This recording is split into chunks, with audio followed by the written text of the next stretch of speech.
começar desde o início. Então, nesta primeira entrevista sobre temáticas ligadas com aquilo que está acontecendo no mundo e em Portugal, estávamos a falar há pouco de que esta espécie de capitalismo selvagem está a chegar ao seu fim, não é? Tudo aponta para uma nova ordem mundial, ou um novo sistema, ou novas abordagens à realidade, um novo paradigma social. Como é que vês, na tua perspectiva, como é que vês este ciclo que está agora nos seus últimos... nesta última fase? Eu penso que nós estamos a passar por um processo de transformação. Esse processo de transformação tem como fundamentos vários aspectos que são muito importantes. Por um lado, verifica-se uma globalização a nível da informação e a nível da permuta e da partilha de informações, de opiniões, onde as redes sociais são muito importantes. Além das redes sociais serem muito importantes, também o facto dos meios tecnológicos permitirem ao momento todo o mundo estar a acompanhar, leva a uma globalização inevitável e necessária. Paralelamente a isto, verifica-se através do processo histórico que nós estamos a chegar a um limite da capacidade de uma determinada formação social correspondente a uma forma de estar no mundo e, ao mesmo tempo, vai-se verificando alguns pontos que pretendem afirmar outros valores mais ligados ao homem, outros valores mais ligados à globalização, outros valores mais ligados a uma evolução para um patamar superior no sentido da consideração de aspectos que até agora eram perfeitamente negligenciados. Eu penso que na base de qualquer civilização e de qualquer sociedade está a questão energética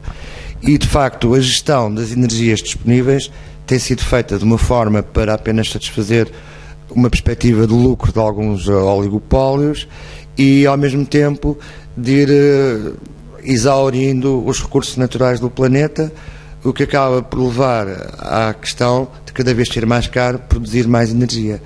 Ora, há toda a possibilidade de haver um salto energético, salto esse energético já no âmbito do novo paradigma, que ainda não ocorreu porque há determinados bloqueios que eles próprios pretendem defender determinados interesses, mas que acabam, por todas estas manifestações que se verificam e por toda esta agitação, a acabar por ter que levar a uma perspectiva do novo crescimento. Se nós verificarmos neste momento, já existe em termos da realidade económica uma limitação em termos de crescimento e produção de riqueza, está-se a procurar, através de austeridades inúteis, a manter um determinado status, mas o que é inevitável é que efetivamente haja um salto através do novo paradigma esse que irá abordar vários aspectos sociais, económicos, políticos, humanos e permitir a evolução histórica da humanidade. Muito bem. E em relação à construção desse novo paradigma, ele terá que ser feito por camadas sociais, por organismos? Como é que se constrói esse novo paradigma? Eu penso que esse novo paradigma deriva de algumas forças presentes no momento, na realidade. Por um lado, toda esta agitação popular, toda esta agitação dos cidadãos, permite uma abertura a que efetivamente se possam apresentar novas ideias. Por outro lado, essas novas ideias têm que estar alicerçadas em factos, ou seja, têm que estar alicerçados na, digamos assim, revelação de aspectos que até agora têm sido mantidos ocultos, mas que serão necessários para que efetivamente nós sejamos postos em confronto com a verdade e a partir dessa verdade possamos fazer uma escolha consciente. Ou seja, esse novo paradigma tem a ver fundamentalmente com uma base de apoio que é esta crescente tomada de consciência das pessoas em geral, tomada de consciência que efetivamente vivemos dominados por uma corrupção asfixiante, a consciência de que efetivamente vivemos com os recursos naturais atualmente a serem explorados, a chegarem aos seus limites e, de facto, através dessa consciência as pessoas vão se interrogar e irão aparecer as soluções, na minha perspectiva, alicerçada em factos revelatórios. No caso concreto português, nós temos uma linha profética muito importante, que vem desde o Bandarra, ao Padre António Vieira, Fernando Pessoa, Agostinho da Silva, até aos nossos dias, a qual fala para alguns naquilo que é um mito, para outros que é uma projeção na realidade, que tem a ver com a construção do Quinto Império, que, do meu ponto de vista, terá de se alicerçar em pilares, os quais poderão estar com a revelação de alguns aspectos determinantes que estão no nosso país e que têm sido mantidos na história oculta de Portugal e da própria humanidade. Pois, há quem defenda que esse projeto do Quinto Império já tenha começado na visão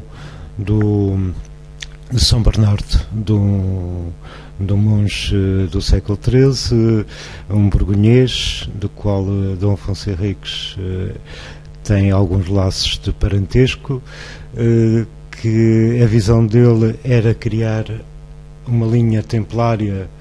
fortemente aqui em Portugal, e há quem diga que deu origem, que essa parte templária ajudou na construção de Portugal e na formação também da identidade portuguesa. Isso no seu setor ocidental. No setor oriental,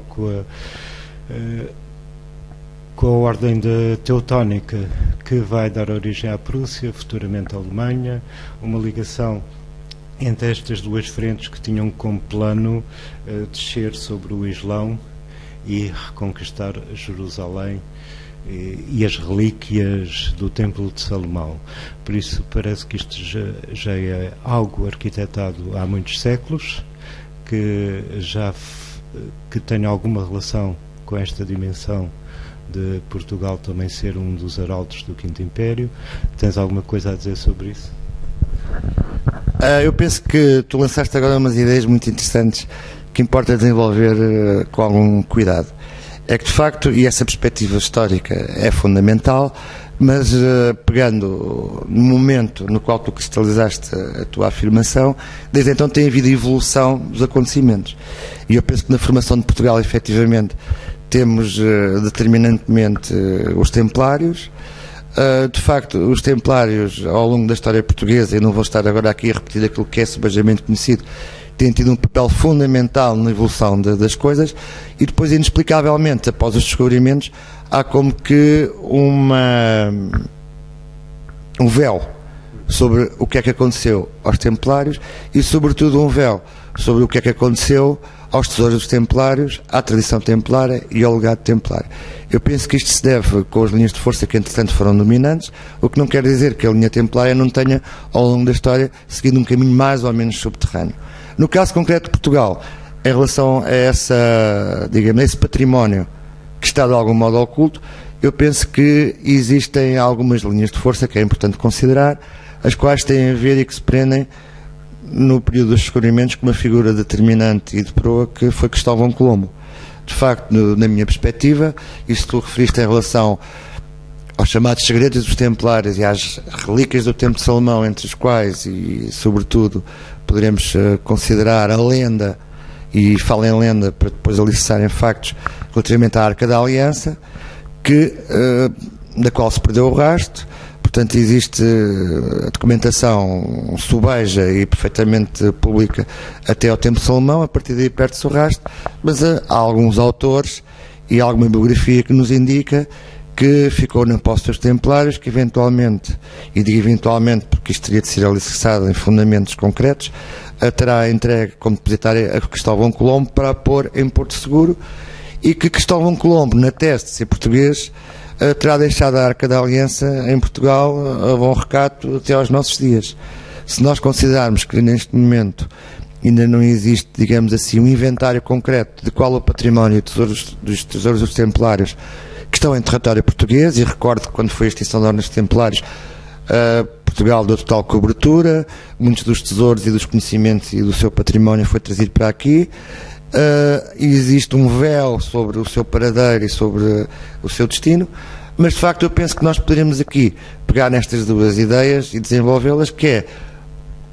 qual a localização dos tesouros dos Templários, quer em termos materiais, quer em termos de conhecimento, e qual a localização da Arca da Aliança, e como é que estes dois fatores poderão conjugar para, digamos assim, alavancarem a construção do Quinto Império. Então, nesse sentido, poderíamos dizer que a Arca da Aliança estaria de algum modo relacionada com o mito do encoberto. De como é que poderemos ligar esses dois aspectos, já que ambos são realmente dois símbolos encobertos na história de Portugal, ou na história mítica de Portugal. Eu fiz alguma pesquisa durante algum tempo que me levou a determinadas conclusões, em tese geral, perfeitamente discutível, mas do meu ponto de vista o encoberto está ligado a uma figura mítica que poderá ser considerada Horus. Nesse sentido, também há um nexo de causalidade entre Horus e a Arca da Aliança, na medida em que Moisés, de algum modo, a terá encontrado no Egito, e também há vários autores que referem que exatamente a Arca da Aliança tem as medidas do sarcófago da Câmara da Pirâmide e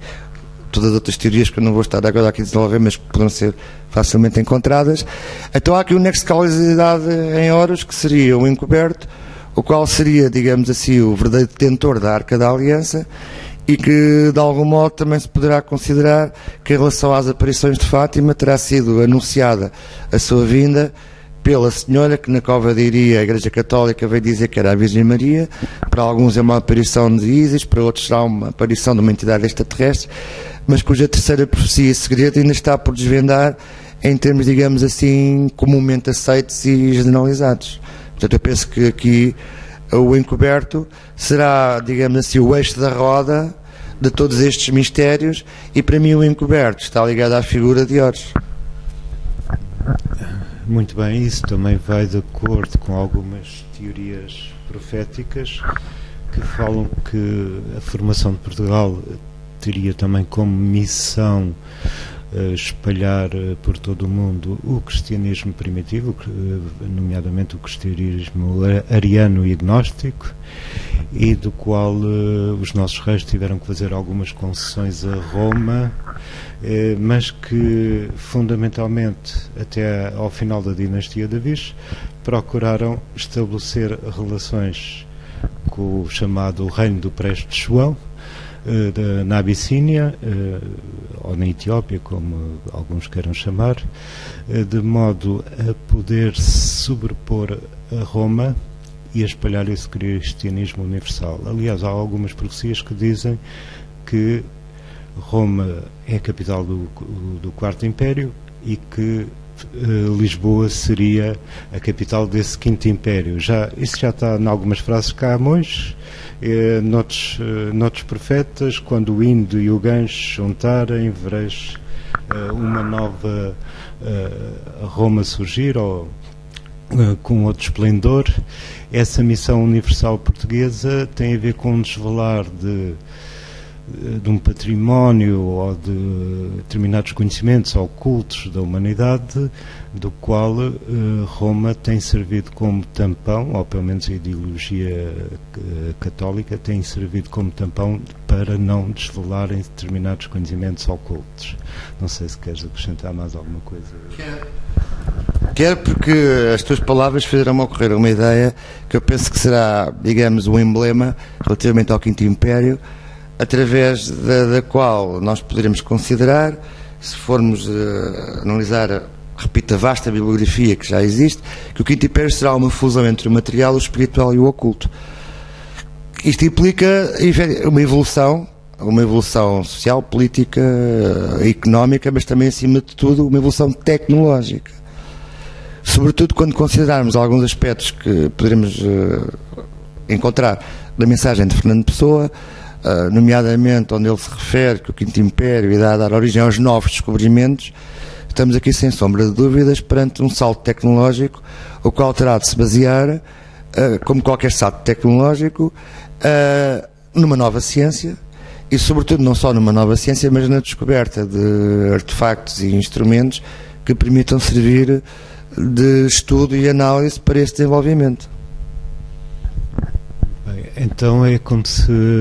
o novo paradigma e o Quinto Império estivessem condicionados exatamente por uma alteração e uma transformação no plano material que permita uma liberdade, porque o que nós estamos a ver é que esta última fase do sistema capitalista está exatamente a escravizar cada vez mais o homem, o desemprego, todas as consequências que estamos a ver e a vir ao de cima nesta última fase e que criou o desequilíbrio social e a estagnação. Precisamos exatamente como de um sangue vivo, de algo que venha a transformar e nos libertar da prisão da matéria. Eu estou perfeitamente de acordo. Aliás, a questão da prisão da matéria prende-se, do meu ponto de vista, com uma outra conclusão, que é o próprio desígnio da humanidade. A questão de fundo que nós estamos aqui a abordar é qual o verdadeiro desígnio da humanidade. E, de facto, até agora tem prevalecido a teoria que o desígnio da humanidade é a exploração do próximo. Eu sou apologista do defensor da tese que diz que o desígnio da humanidade é a exploração de novos horizontes. E isto implica uma união, uma globalização, uma junção de esforços, uma solidariedade, uma coesão, um novo paradigma em que, de facto, em vez de nos estarmos a explorar uns aos outros, possamos juntos explorar novos horizontes. E eu penso que estas duas correntes podem perfeitamente ilustrar o que se tem passado até aqui, que nos trouxe a esta situação simbolicamente quase de canibalismo, porque foi levado aos extremos. Neste momento o que é que se vê? Verifica-se o exaurir das energias das pessoas através da austeridade, onde há um determinado núcleo de seres humanos que exploram os restantes e demais através dessa escravatura que tu falas, que é a escravatura da dívida, porque a escravatura pode ter várias formas, desde as mais, digamos, rudes às mais subtis, e neste momento verificamos uma escravatura subtil através do sugar dessa energia que é o esforço de trabalho, como tu dizes muito bem, em prol de alguns, mediante, digamos assim, a ditadura da austeridade. Por outro lado, o novo paradigma, a partir do momento em que irá fazer uma nova canalização das energias e criar novos modos de produção de riqueza, irá libertar as pessoas, quer pela sua natureza, quer pela própria dinâmica que irá criar, dessa perspectiva de escravatura e de uma perspectiva de exploração de novos horizontes, de libertação, o que permitirá também a disponibilidade para que se explore todo esse lado espiritual que é fundamental, porque a espiritualidade, e eu na perspectiva agnóstica das coisas, penso que é algo que implica sacrifício, esforço, desenvolvimento, trabalho. Por outro lado, através disso, a humanidade poderá atingir um novo patamar. Agora, há várias correntes, como tu dizes, que são favoráveis à escravatura das pessoas. Há algumas correntes ditas progressistas e alternativas que não são mais do que a antítese dessa corrente e que também se tem que ter cuidado, porque agora verifica-se muito nos alternativos aquela perspectiva da ascensão e que basta pôr os braços no ar para serem elevados. É evidente que o esforço é sempre necessário. Agora, há aquele esforço no sentido positivo e criador, e há aquele esforço, como tu dizes muito bem, da mera sobrevivência numa perspectiva de sofrimento, que é o que nós estamos a verificar agora. Portanto, o Quinto Império acabará por libertar, na medida em que irá permitir o desenvolvimento das cabais potencialidades do ser humano, que até agora têm sido perfeitamente postas de lado em prol da exploração de todos por alguns. Então, nesse sentido, penso que é necessário um trabalho duplo, para além das descobertas exteriores e das projeções, como, por exemplo, agora estamos a projetar novas vias alternativas para Marte, esse tipo de coisas. Há um trabalho interno também, que é a autodescoberta de cada ser, primeiro conhecer-se a si mesmo, qual o seu potencial, para também as pessoas não se alienarem completamente em projeções externas, sem saberem o caminho por onde seguem e as raízes de onde vêm. Penso que nesse sentido talvez seja muito importante haver um desvelar de certas verdades ocultas, por exemplo, como a questão dos extraterrestres e outras muitas coisas na história da humanidade, para que nós nos vamos preparando, quer do ponto de vista interno, quer do ponto de vista externo, para muitas das coisas que irão acontecer nestes próximos anos. Tens alguma palavra a dizer? Eu penso que essa questão, e que tu tocaste num ponto fundamental de toda esta problemática, que é a questão da existência de vida no universo, e a forma da percepção dessa existência de vida no universo. Desde logo eu vejo que tem havido uma campanha para deturpar a percepção que a humanidade possa ter em relação à vida no universo para além da nossa própria. A expressão extraterrestre, do meu ponto de vista, é uma expressão redutora, na medida em que pressupõe que tudo aquilo que não é terrestre será extraterrestre, ou seja, de algum modo será exterior à própria humanidade. Ora, através do novo paradigma e na linha de vários tipos de pensamentos, eu penso que de algum modo todos, nessa perspectiva do extraterrestre, todos somos extraterrestres. Eu sou um defensor da tese da panspermia, penso que a vida inteligente veio para este planeta de fora, como muitas outras coisas que já nos chegaram de fora, como já está demonstrado cientificamente que o nosso próprio ADN tem determinadas componentes um bocado estranhas ao próprio planeta, ou pelo menos estranhas em relação às várias outras espécies, e de facto existe aqui uma série de postulados que têm que ser postos em causa, no mínimo, e retificados através da sua análise, nomeadamente a teoria da evolução de Darwin, que acabou por servir uma determinada ordem social, política e económica num dado momento. Note-se que nunca foi demonstrada, bastou ser enunciado para ser imediatamente adotada até aos nossos dias, e incorre e lança um erro dramático porque desvia as atenções da verdadeira procura que nós devemos fazer sobre quem somos, de onde vimos e para onde vamos. De facto, Darwin estabeleceu um elo de ligação ou de causalidade entre a humanidade e os primatas, o que nunca foi minimamente demonstrado. Inclusive existe a constatação do chamado elo perdido, portanto é apenas uma mera teoria como outra qualquer. Agora, de facto, a panspermia para mim será uma via de análise e de estudo muito mais rica, na medida em que poderá de algum modo permitir-nos chegar às nossas raízes e, por outro lado, chegando às nossas raízes, permitir-nos projetar para que futuro irá ter a humanidade. Ou seja, eu penso que nós, de maneira alguma, estamos prisioneiros deste planeta, da mesma maneira que não estamos escravos da austeridade, da mesma maneira que não estamos limitados a uma determinada oligarquia, também não estamos limitados ao planeta. E penso que um grande desígnio será a exploração de outros espaços, de outros planetas, e penso que neste momento já até pela comunidade científica e económica até aceito que há uma, digamos assim, necessidade, eu até diria, de explorar Marte e de chegar a Marte. É já um desígnio que já está lançado. Já existe inclusivamente recrutamento de possíveis astronautas, já existem clusters criados para isso, de investimentos. A própria NASA, há 2 dias, foi questionada no Senado dos Estados Unidos sobre a matéria e acabou por chegar à conclusão que os atuais meios não conseguiam lá chegar, apesar de já ter as equipas de astronautas. Portanto, eu penso que há toda uma abertura às consciências e há toda uma nova percepção por onde se trata de começar. Ou seja, nós para chegarmos à conclusão de quais as nossas potencialidades, temos que, como tu dizes muito bem, nos conhecer a nós próprios. E para nos conhecer a nós próprios temos que ter, digamos assim, as ideias certas sobre as nossas raízes. Nessa perspectiva, a palavra extraterrestre é uma palavra que eu não gosto, porque de facto existe o universo, este planeta faz parte do universo, até há vários cientistas que comparam este planeta a uma nave espacial em movimento no próprio espaço, da qual nós somos os tripulantes, e de facto a palavra extraterrestre para mim é redutora e indutora em erro, na medida em que reduz e ao reduzir limita o espectro de análise e de observação. Muito obrigado pelas tuas palavras. Eu penso que todos estes temas que aqui foram aflorados poderão servir de mote para novas entrevistas, novos programas mais desenvolvidos por cada uma destas matérias. Ficamos a aguardar um novo espaço. Este é apenas uma apresentação inicial sobre estes temas. Haverá ainda muita coisa para inicial sobre estes temas. Haverá ainda muita coisa para dizer. Vamos encontrar brevemente para mais uma entrevista sobre estes assuntos e